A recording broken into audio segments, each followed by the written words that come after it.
Hello, hello, hello. Today I'm going to be showing you how I go from these seemingly kind of random doodles all the way to a finished full pattern collection that you can then put on Spoonflower or start bringing to art directors and other companies that you want to work with. So this is what I'm starting with. It's literally just a page. If you can't tell, I'm going to do a Valentine's collection. And these are just really random ideas. The way I kind of get started is whatever comes to my mind, I just put it on paper. That way it's out and I have room to think of new ideas and new things. So I kind of just start up here and work my way down. It's all random. It's just things that I think would be cute, some things that don't really work, other things that I'm not really sure what I was trying to do, things that maybe calligraphy would work. This is working off of an old pattern that I was making. I have one that instead of hearts, it's little flowers, but I think this could be cool. Maybe doing something with like letters, vines, where each little leaf is like a little heart. So just really anything that you can think of. Just throwing it on paper, getting it onto something, even if you use an iPad instead of a piece of paper. But this is how I get started. And then now I'm going to pick the pieces that I like, that I want to continue to work with, and I'm going to bring it over to my iPad. Okay, now that I have all the little elements I want to bring into all the different patterns, I am going to go to the top, press the little wrench, go to share, and then I just use JPEGs, but it's completely up to you. I'm going to airdrop this to my MacBook, which is a pretty simple process, and then I'm just going to go onto my MacBook, press accept, and then I'm going to exit out of all that. It was exported successfully. I've actually made 2 different layers, and so this is the calligraphy layer. I'm going to do the exact same thing. I'm just going to airdrop it to my iPad, accept it, and then I'll bring you over to the laptop and show you what I'm going to do there. Now we are in Illustrator. I am just going to drop in the 2 JPEGs that I have, image trace them, get rid of the white, and get them ready to make into patterns. Now, if you do need a little bit more help with Illustrator and making patterns, particularly in Illustrator, I have a complete in-depth video all about how to make a pattern in Illustrator. This particular video, it's gonna go a little bit faster. I'm not going to explain as much of what I'm doing as far as the technical aspects of Illustrator and what I'm pressing. So if you do need that, I'm going to have it linked below. I'm also going to have it on the top card on the right hand. It should pop up right now. Please watch that first and then come back to this, or if you want, you can watch this completely, and then when you want to actually implement this, watch that other video, and you'll be able to go step by step with me. I take way more time. I go way more in depth of what each little thing does. Okay, so now we are on Pinterest. For this particular collection, I'm going to use Pinterest to find colorways and overall how I want the collection to feel when it's done. You can do anything you want to be able to get color palettes and overall feel.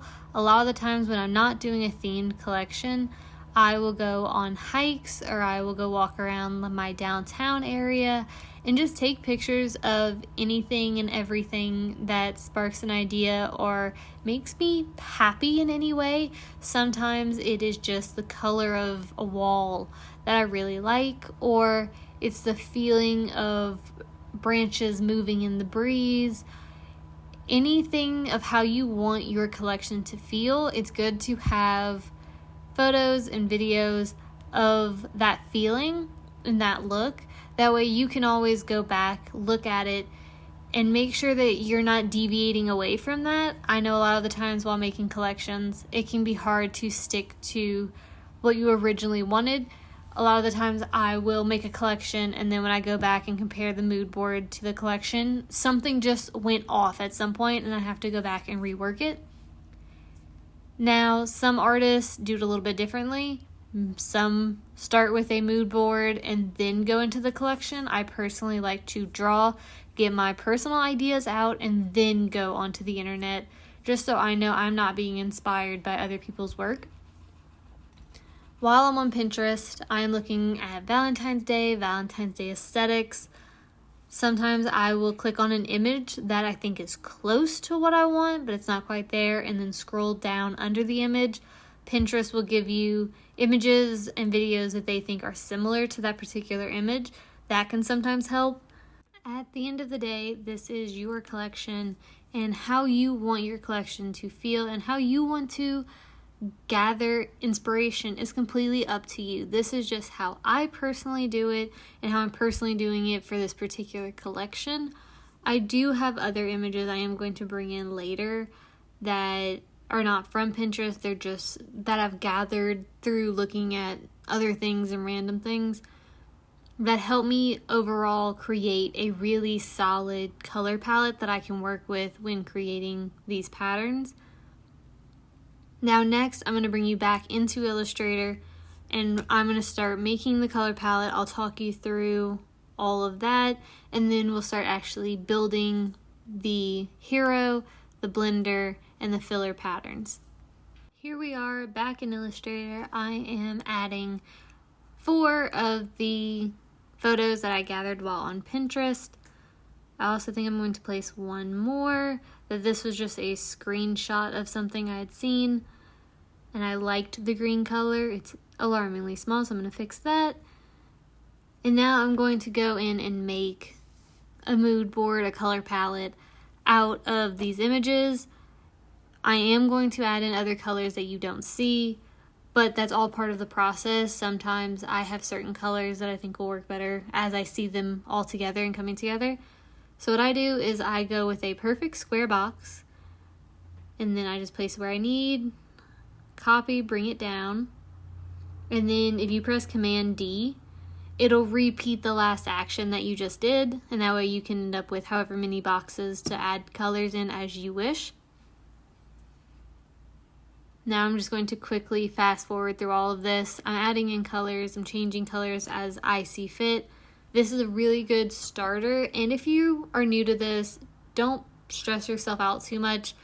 It comes with time, is getting better and better at making color palettes and just going through this entire process.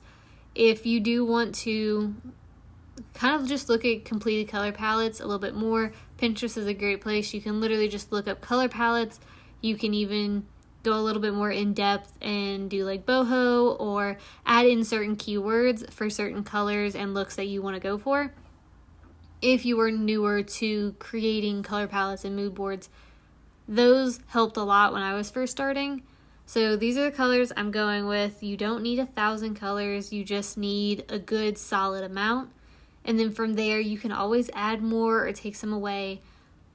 I believe in this collection, I ended up adding some from an older collection, adding some colors from an older collection just to overall make it a fuller color palette and more diverse color palette. That way I wasn't so limited, but also having too many options can become a little bit too much.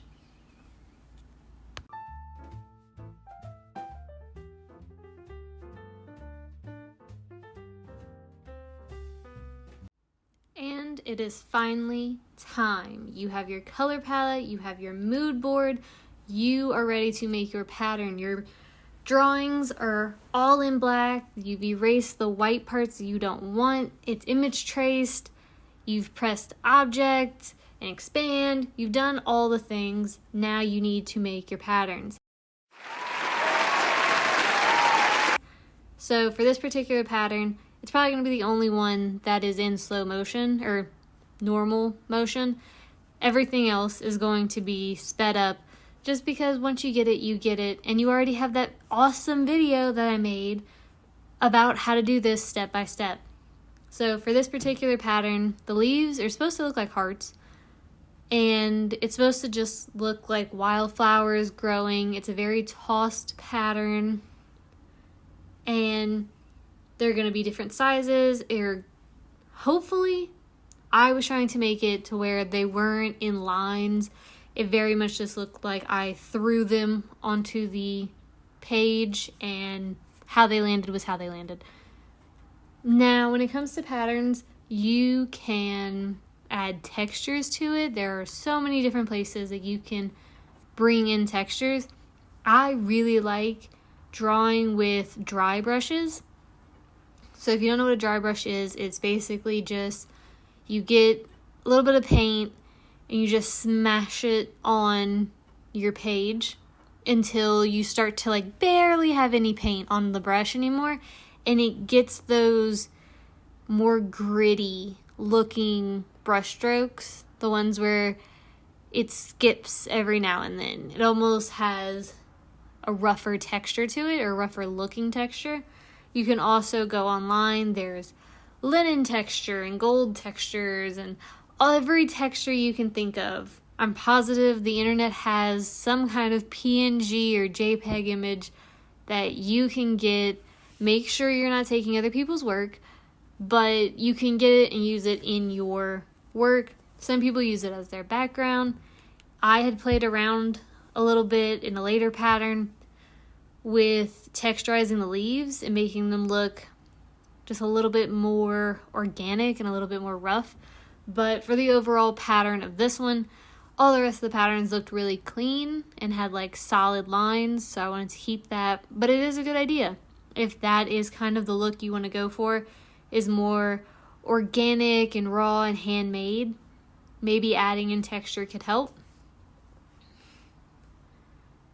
Now, making a pattern, it does take time. It's not a quick and simple process. Sometimes I have to make a pattern and there's just something off that I can't tell, and I will walk away from it. I'll come back to it the next day or the next time I have a free minute to work with it and just look at it with fresh eyes. Sometimes you can ask your friend or your partner.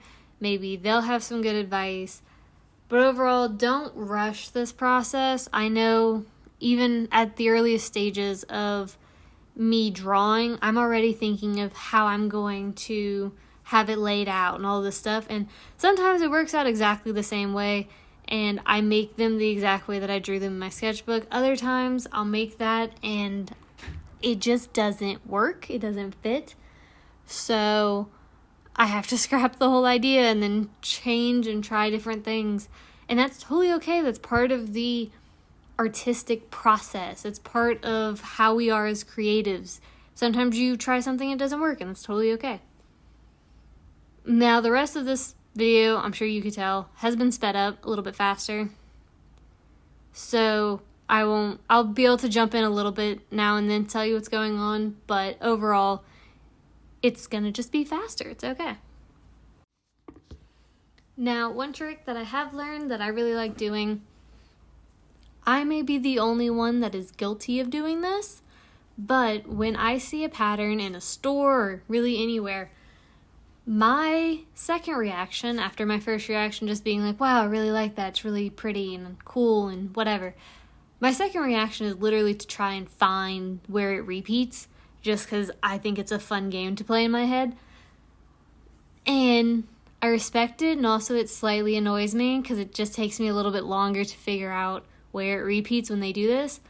But you may have noticed right before when I was starting to make this pattern, I took a group of the flowers from the top and I moved it down, and then it helped fill out the pattern faster. But also, if anyone ever looks at your pattern, they may be like me and try and find the repeat. And if you can bring like a group of the same elements into a different part that's not where it repeats, a person's going to look at that and be like, oh, it repeats right there. And then when they look at it a little bit more, they'll realize it does not repeat right there. And overall, you want someone to look at your pattern for longer than normal, not just a passing glance. You want them to really, really look at it. And that is a great way of doing it. So if you've never tried it, it's a great thing to try out and see if your style works with doing that.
Now this pattern is done. I am grabbing a few of the little elements to use in a later project, but now we're going to start on the second.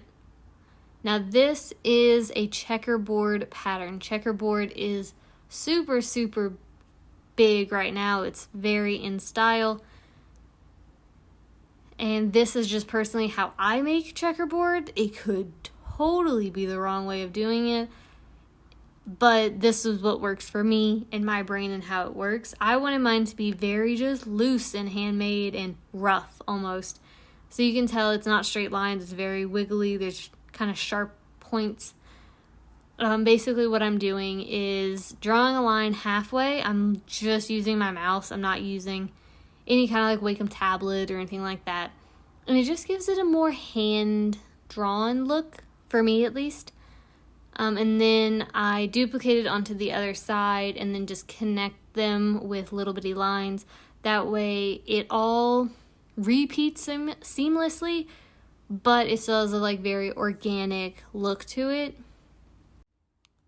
Now this checker is a little different than like a regular checker that you would see that would have like the two colors. For this, you would kind of assume it would be yellow and white. This one's actually going to be a little bit different. I'm adding in little bitty hearts.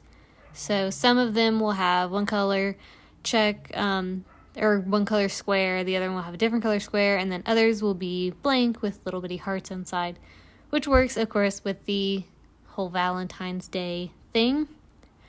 Now we're going to skip, and this is the recolor artwork tool. You go into edit color library, and then pick from your color palette. You just click the color palette and it changes your artwork for you, and you can do pretty much any color combo that you want. Again, the other video that I showed you goes into more depth, but it's good in a collection to have two different colorways.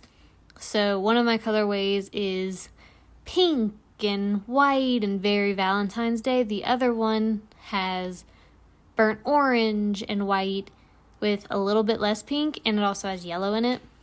The yellow you will see more in one of the colored checks has yellow. One of the filler patterns has yellow. It's just more of an accent. But you can see I almost have all of the colors. You're about to see the entire collection, so you'll be able to see what I'm talking about with like the accents of yellow. But it is good to have two different colorways for any of your patterns. Now I am making another pattern with hearts. You may remember it from the sketchbook. It works off of a pattern I already have. And this is the finished one. So you can see the yellow, the pink. You can kind of see the different colorways. I also added a little bit of green, so it's pink, white, and green, and the other colorway is more of like a burnt orange, yellow, and white as well. So they all work together, they all complement each other, but there is still two different colorways.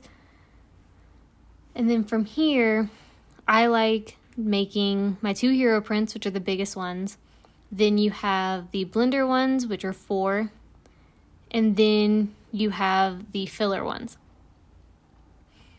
So this works if you are selling it for fabric or any kind of company that would need an entire collection. Fabric is the biggest industry for art licensing, so it's what a lot of people get into.